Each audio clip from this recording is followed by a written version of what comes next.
Scrub-a-dub-dub, what's in the tub? What's going on, my subscribers? Ace here, and today we are back with some more Pokemon tips for League format. Now, I am not alone, as always, for this series. I am joined by Vsing HB, my partner in crime. Yogurt. Yogurt. Yeah. Go-gurts, though?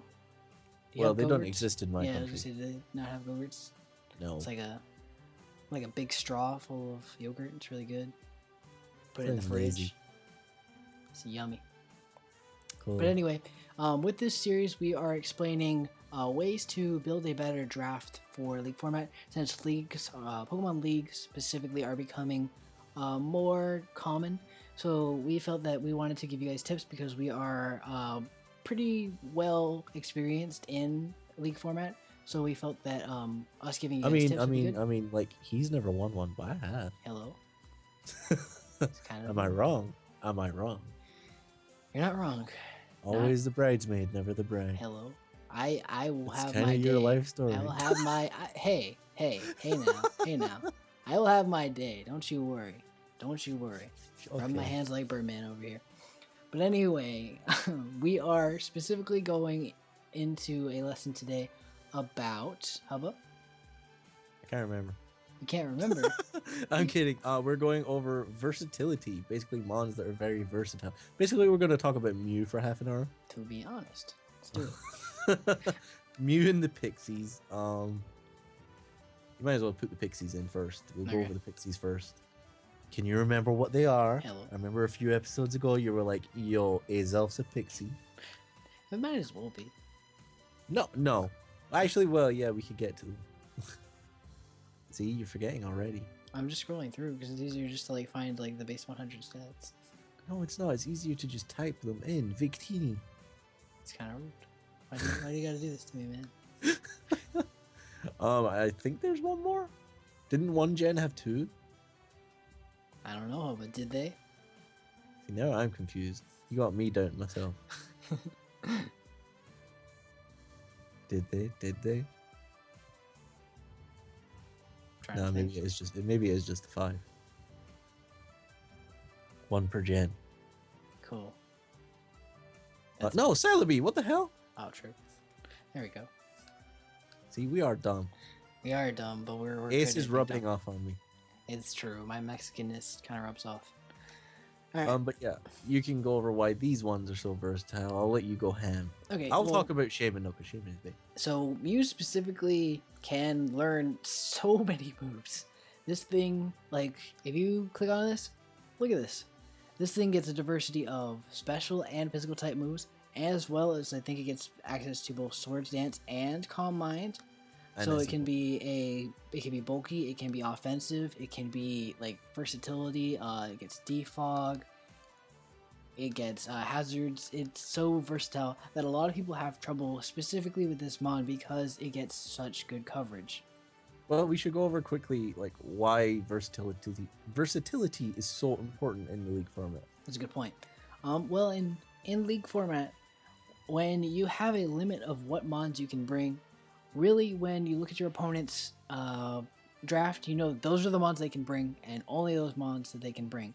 So, if they're just going to bring the standard Smogon sets, you know specifically what sets they're going to bring, what to expect from them, and what kind of reads you need to make on your team, and what you need to prepare for on your team, for their team.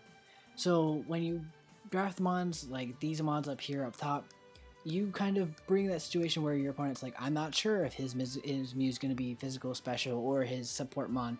I don't know if his Manaphy is going to have U-turn or if it's going to be straight up offensive 3 moves tail glow. Like really, what is my opponent going to do? And that gives you such a great advantage because your opponent doesn't know what to expect. They don't know what reads to make, and they're just kind of scared and kind of like over in a corner crying. Yeah. That's pretty much it. Like unpredictability. Okay, let's look at these 6 Pokemon in general. First of all, we'll explain why they're so versatile. Look at their stats. All 6 of them have base 100 across the board. So like Ace was saying, they can be somewhat like speedy physical attackers. They can be speedy special attackers. They can be bulky attacker, bulky special attackers, or they can be all-out physical walls or all-out special walls. Some of them can be purely support, like your taunt, self-rock, defog, wish, all that stuff. Most of them can do things like that. Like we were saying, like you can't fully prepare for a Mew because you might think, oh, like I have such and such that gets knockoff. Then for some reason the Mew just like blows you back with a Specs Dazzling Gleam. Like, Yeah, pretty much. Like you just don't know what to expect because you see this mon out and you expect like it to do specifically what it does Smogon wise, but like in League format, anything goes pretty much. Like you can pretty much run whatever you want out like within the rule set. Mew's very good because it learns every TM in the game. It's arguably, well, I wouldn't even say arguably. I don't think anyone would debate this, but it's the single most versatile Pokemon in the game. Yeah. Other than Smeargle. But Smeargle, the difference is it doesn't have the stats to back it up. Yeah. And it has to be run a very particular way. Like I would say it's less versatile in the way it's run because like I would say Smeargle's style is more, it's like it has to be run versatility, like running it like a specific way. Like you can't run it as versatile. Like it has to kind of be a tricky mon. It can't really be like an offensive mon.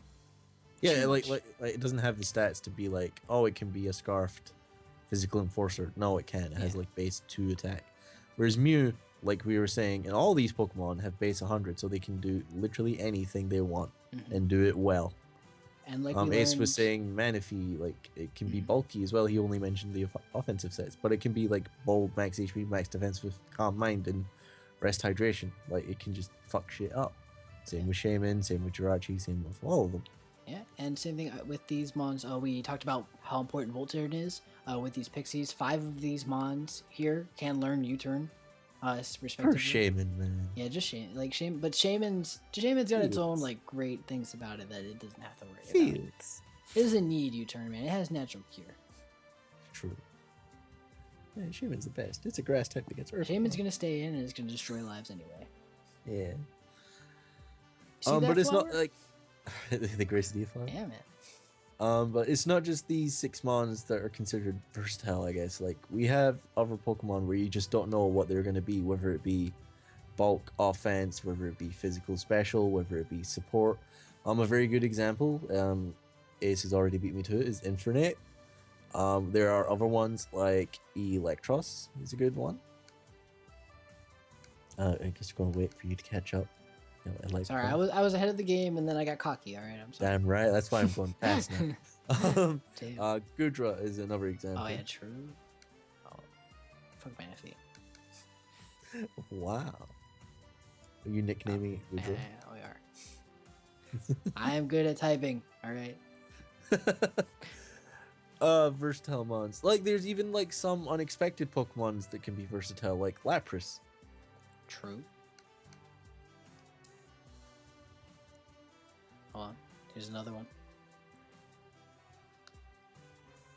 Yo, Marie. True. Hold on.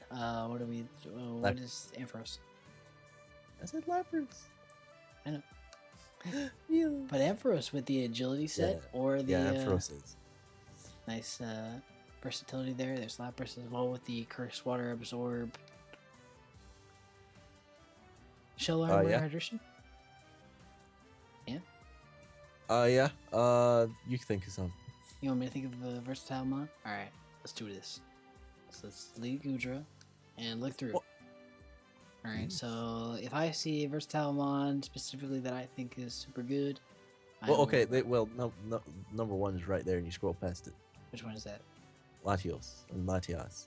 Yeah.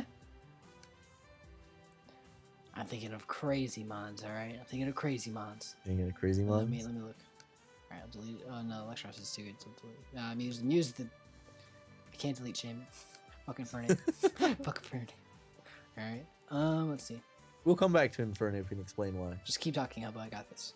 You got this? You're just gonna have fun looking at these mons? Torrent right here. There you go. Well, all the genies, to be fair. Yeah, to be honest. But like, I like Torrent specifically because this mon gets Taunt. So it can be a Taunter. It gets Hurricane. It gets Knockoff. It gets U-Turn. So just right there specifically, those 4 moves right there. I said 5 for some reason. Those 5 moves allow it to kind of versatility wise, and you can kind of work off. So if Hurricane hits your opponent's team for really good damage, and maybe like knockoff isn't as good, you can implement Heat Wave in there, make it more special. If it's like going along with that, you can go Air Slash. If you want that U-turn still, you can kind of keep that in because it does have the stats to kind of like vary it up. It has 110, 100 straight off the bat, so it's really good. And then it has 121 speed, so it's absolutely monstrous there. Like one of the things I wanted to point out with these quote unquote very versatile mons is with most Pokemon, they'll usually have one or two moves that they always have.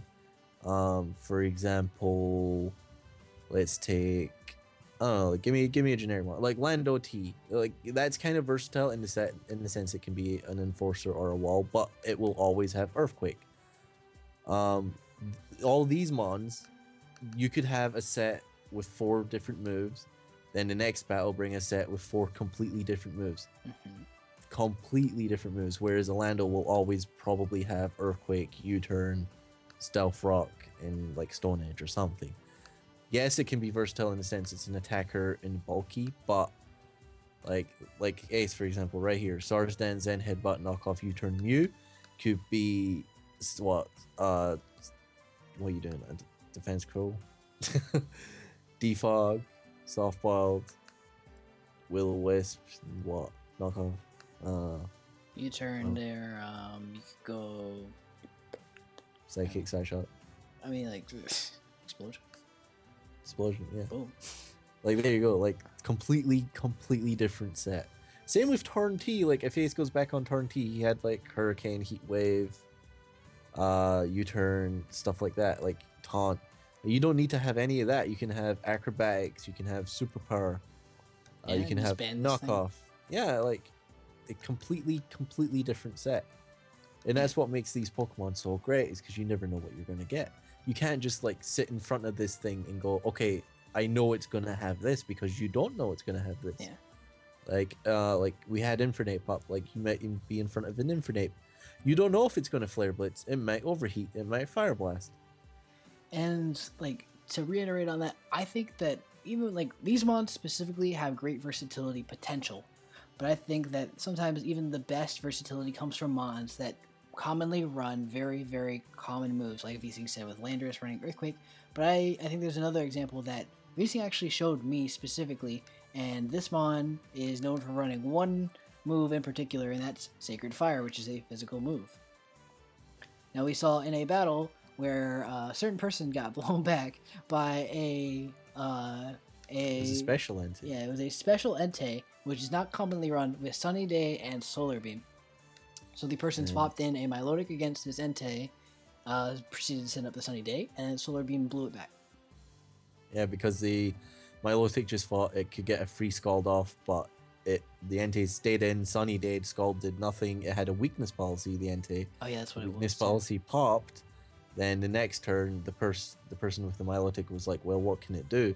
Completely forgetting about Solar Beam in the sun. So the Entei blew it back with +2 Solar Beam. But like, yeah, like even mons that are like known, like Entei is known for Band-Aid Sacred Fire. But in a league format, if the situation warrants, it can be a special attacker. It can. I've seen Entei run bulky as well, because I think it gets Will-O-Wisp. I'm not actually sure on that, to be honest. I have seen a bulky Entei. Oh yeah. Yeah. But like, if the situation calls upon it, this thing is versatile. So like, I'm trying to think of other examples. Versatility wise, well, let's go with the other mon that's there. Let's go with Milotic, because of its abilities there. It does have the competitive boost here. So like if your opponent is in a situation like we talked about before with Defog, so like if the opponent defogs against this Milotic, it comes in, and normally this is a bulky wall, either specially or physically. You run competitive on this and run Scald and Ice Beam with like say a Life Orb or like a boosting move like Expert Belt. Like you're gonna catch your opponent off guard, because Milotic actually has decent special attack at base 100, which is like a Pixie level, and that's not bad. Actually competitive works as well. Like, this is a very ultra specific example, but if you have a Milotic and you know you're going to battle someone that has sticky webs, it's nice to run competitive. That just goes for any competitive Pokemon. But yeah, I forgot what my next point was, and I feel kind of bad. That's okay. Well, like versatility is just what makes like we talked Oh, about. I remembered it. Oh, go ahead. I remembered it. Go for it. There's certain Pokemon that are kind of known for being offensive on one side, and that being physical. Like the two examples I have in my head right now are Mamoswine and Cinccino. Mm-hmm.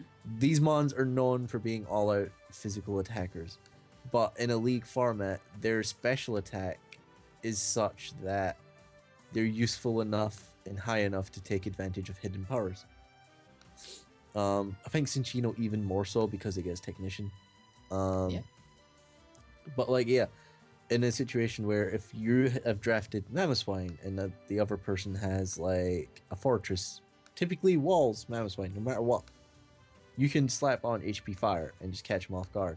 Same with Cinccino, like if they have a Cofagrigus, you could have HP Ghost. Or HP Dark. Or HP Dark, yeah. Like, don't be afraid to take advantage. Like, yes, it might be base 60, 65, 70, like, but that's not terrible.